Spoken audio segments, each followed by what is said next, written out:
আপনারা দেখছেন news now, খবরের নতুন ভাষা। आने वाले टीटीएएडीसी चुनावों को देखते हुए सत्ताधारी बीजेपी विधायक दल ने वरिष्ठ राजनीतिक नेता रामपद जमातिया को विधानसभा स्पीकर के पद के लिए प्रस्तावित किया है। राजनीतिक गलियारों के अनुसार इसके जरिए सत्ताधारी दल पहाड़ी राजनीति के क्षेत्र में एक मजबूत संदेश देना चाहती है।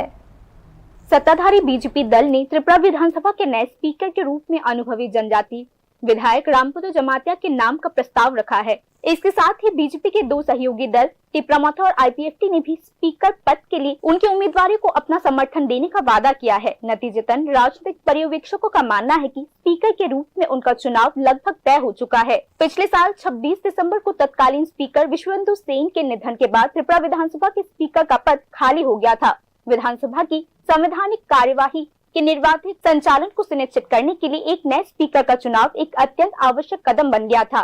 हालांकि यह निर्णय केवल एक संवैधानिक आवश्यकता को पूरा करने के लिए महत्वपूर्ण नहीं है, बल्कि राजनीतिक दृष्टिकोण से भी इसके काफी अहम मायने होते हैं। ऐसा इसीलिए है क्योंकि टीटीएएडीसी के चुनाव बहुत जल्द होने जा रहे हैं। एक ऐसा चुनावी मुकाबला जहां मुख्य लड़ाई पहाड़ी क्षेत्र में जनजातीय राजनीति के इर्द गिर्द घूमती है। इस पृष्ठभूमि में पर्यवेक्षकों का मानना है कि जनजातीय समुदाय के एक अनुभवी और वरिष्ठ नेता को विधानसभा के सर्वोच्च संसदीय पद पर बिठाकर बीजेपी एक महत्वपूर्ण राजनीतिक संदेश देना चाहती है। त्रिपुरा के पहाड़ी क्षेत्र में जनजातीय राजनीति का लंबे समय से ही अत्यंत प्रभावशाली स्थान रहा है। समय के साथ क्षेत्रीय दलों ने भी इन क्षेत्र में अपनी मजबूत पकड़ बनाए रखी है। विशेष रूप से हाल के दिनों में जनजातीय राजनीति के क्षेत्र में क्षेत्रीय ताकतों के उभरने से राज्य स्तरीय राजनीति के समीकरण को फिर से घेरना शुरू कर दिया है। इस संदर्भ में जनजातीय समुदाय के प्रतिनिधित्व को प्राथमिकता देकर बीजेपी का उद्देश्य पहाड़ी क्षेत्रों में अपनी स्वीकृतता और स्थिति को और भी अधिक मजबूत करना है। रामपद जमातिया 2023 के विधानसभा चुनाव में गोमती जिले के बागमा सीट से विधायक चुने गए। जनजातीय राजनीति में लंबे समय से सक्रिय रहने वाले एक अनुभवी नेता के तौर पर वे अपने व्यापक राजनीतिक अनुभव और संगठन क्षमता के लिए जाने जाते हैं।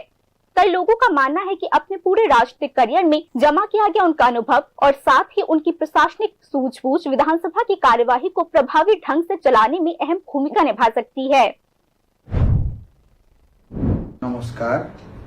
आज के আমাদের পরিষদীয় বৈঠকে বিজেপি আইপিটি ত্রিপুরামাথার বৈঠকে আমাকে ত্রিপুরা রাজ্যের স্পিকার হিসাবে অধ্যক্ষ হিসাবে নির্বাচিত করার জন্য প্রস্তাব রাখার জন্য আমি বিশেষ করে আমাদের দলীয় নেতৃত্ব কেন্দ্রীয় নেতৃত্ব যারা আছেন, যশস্বী প্রধানমন্ত্রী, যশস্বী আমাদের নীতিন নবীনজি, স্বরাষ্ট্রমন্ত্রী অমিত ভাই শাহজি এবং বিএল সন্তোষজি এবং বিশেষ করে আমাদের ত্রিপুরা রাজ্যের প্রভারী ডক্টর রাজি রায়জি এবং আমাদের স্টেট মুখ্যমন্ত্রী প্রফেসর ডক্টর মানিক সাহাজি এবং স্টেট সভাপতি রাজ্যসভার সাংসদ মাননীয় রাজীব ভট্টাচার্যজি এবং ডেপুটি স্পিকার, চিফ হুইপ এবং সমস্ত মন্ত্রী এবং এমএলএ, আমাদের 3 দলীয় যারা আছেন সবাইকে আমার তরফ থেকে আমি ধন্যবাদ জানাচ্ছি। আমি সবার কাছে সহযোগিতা চাইব। আমাদের প্রয়াত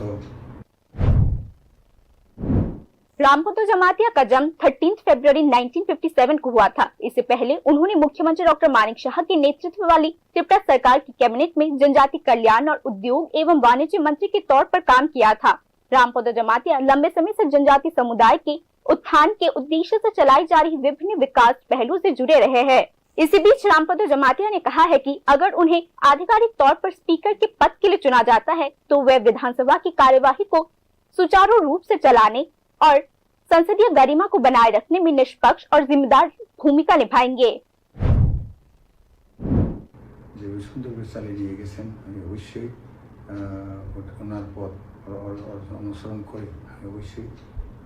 চালাতে চেষ্টা করব, আমার দায়িত্ব পালন করতে চেষ্টা করব।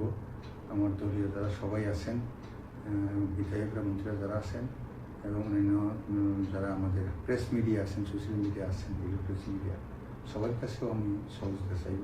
আপনারা আমাকে সহযোগিতা করবেন। আমি যাহাতে আমাকে যে গুরু দায়িত্ব দেওয়া হতে যাচ্ছে এবং দলীয়ভাবে এনডিএর তরফ থেকে যেটা আমাকে নির্বাচিত করা হয়েছে ওই দায়িত্ব যাতে আমি পালন করতে পারি সবার কাছে আমি সহযোগিতা চাইছি।